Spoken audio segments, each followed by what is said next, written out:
ആചാര്യ വിളിക്കുന്നു. ആ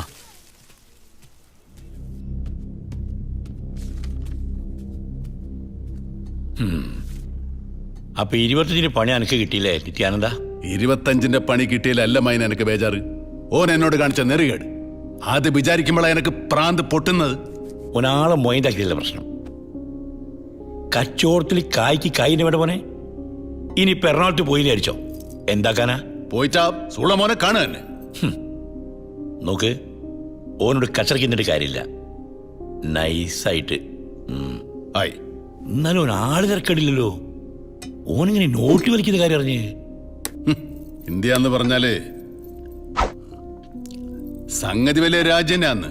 ജനഗണാന്ന് കേൾക്കും എണീച്ചെല്ലാം നിൽക്കും. എന്നാല് എന്തൊക്കെ ടൈറ്റായിട്ട് മൂടിക്കെട്ടിട്ട് വെച്ചാലും വേണ്ടതൊക്കെ ലീക്ക് ആകേണ്ട അടുത്തൂടെയൊക്കെ ലീക്കാകും. ഒരു കാര്യം ശരി തന്നെ, ടി വിക്കാർക്കൊന്നും ഒരു പിടിയും കിട്ടിയിട്ടില്ല. അതിലോറ് ജോറായിന്. എന്നാല് അതിനല്ല ഒരു ആപ്പീസില്ലേ, അതിലത്തെ ഒരു പീണ് പോരെ. അട്ടന്റെ കണ്ണ് കണ്ട് ഹിമാറ ചന്ദ്രമാനു. അതെനക്കറിയാം. ഓനക്കുള്ള ബ്രേസിൽ ഞാൻ വരെ തുന്നുന്നുണ്ട്. അല്ല ആചാര്യ, നിങ്ങളൊക്കെ അത് മാറ്റിയെടുക്കാൻ എന്തെങ്കിലും വയ്യണ്ട. ഇനി ആരെന്തെങ്കിലോ കണക്കുകാരി തോന്നി ഞാൻ നമ്മ എന്തോന്ന് പറയല്. പൈസ തന്നല്ലേ എന്ന് വെച്ചാൽ എന്താ ചെയ്യാ? എന്തെങ്കിലും സെറ്റപ്പ് ഉണ്ടാ? എനിക്ക് വാ.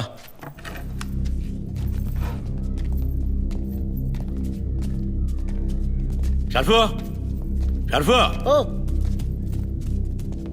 അവനേക്ക് കാണിച്ചു കൊടുക്കടാ. ആ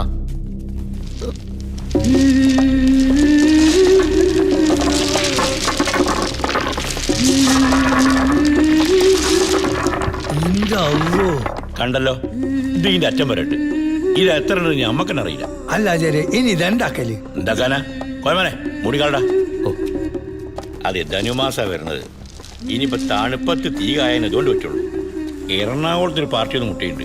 സംഗതി ഒരു ഈറോടുകാരാ. ഓര് മാറ്റി തരാൻ നേറ്റിട്ടുണ്ട്. 30% ഓര് ചോദിക്കുന്നത്.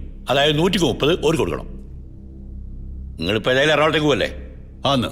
ആ, ഒരു കാര്യം ചെയ്യും, ലേശം കൊണ്ടേക്കോ. ഒരു 25 കൊണ്ടേക്കോ. പോയാ 25 പോവുള്ളൂ. ഒരു സാമ്പിൾ നോക്കാലോ. ജോറ് എന്നിട്ട് വേണം പോകുന്ന ബൈക്ക് പോലീസുകാർ പിടിച്ച് കണ്ടമലയാകാൻ. ആ പ്രശ്നമാക്കണ്ട. ഷർഫോ, ആ എന്തേ ഇവനെയും കൊണ്ടേക്കോ. പോലീസുകാർ വഴിയിൽ നീ കച്ചറണ്ടാക്കുകയാണെങ്കിൽ ഇവന്റെ പേരടി കേട്ടോ. ബാക്കി ഞാനേറ്റ്. എന്തേ എന്താണ് പോയിക്കൂടെ? ഓ ആ പോരെ. ഓക്കൂ.